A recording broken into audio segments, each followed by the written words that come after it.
Mag-i-start na naman tayong mag-ride sa InDrive. Actually, yung usual routine ko kasi from Monday to Friday is maghahatid talaga ako ng bata. So unfortunately, around 7 AM talaga ako nag-i-start magsimula mag-ride. And kailangan ko talagang umuwi ng around 12 midnight kasi syempre para makatulog tayo dahil kinabukasan nga maghahatid na naman tayo. Yan yung usual routine natin, ano. And marami akong nababasang comment dun eh. Sabi, bakit ang baba naman nung fare? Ang dami mong naisakay pero ang baba ng fare. Kasi ang idea kasi natin dito is yung ride. Kumbaga, pinapakita ko sa inyo na hindi naman talaga imposible yung makarami ka ng ride sa InDrive.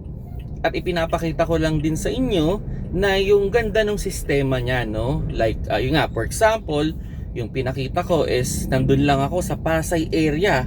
Lahat ng booking nun Pasay area. Sa InDrive po pwede yun.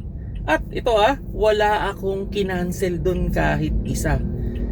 Yun yung maganda, no? Kumbaga dito kasi sa InDrive, no, you have the control dun sa area na gusto mo lang pag-drivean.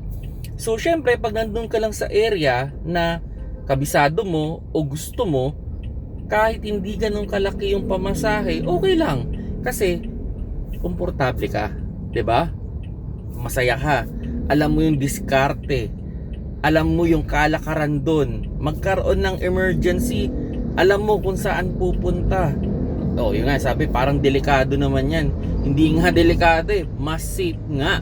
Kasi ako, personally, taga Pasay ako. Alam ko kalakaran dito sa Pasay. Alam ko kung saan ako pupunta dito sa Pasay. Alam ko kung saan yung mga shortcut dito, yung mga diskarte. Kaya mabilis kong naihahatid yung mga customer. So yun, sa mga interested dyan na sumali sa InDrive, kung gusto ninyo na hindi na kayo lumalayo sa inyong lugar, yan na, pwede kayong sumali. Kasi ito, ganito rin naman, idea. Halimbawa, yung anak ko naman, uuwi na ng hapon. So, andito na rin ako sa area ng Pasay. So, pag uwian na siya, tatakbo na ako sa kanya para ihatid naman siya sa bahay. So, ganun yung idea o ganun yung dynamic ng InDrive. You have the control kung saang area ka lang pupunta. Ayun, no, magsisimula na naman tayo at mag-o-online na naman tayo. Later on, siguro mamayang gabi, pakita ko sa inyo kung ilang ride yung nagawa ko in 15 hours. Actually, ang kawawa dito, yung pinto bukas sara. Tapos manonood, keep safe mga paps.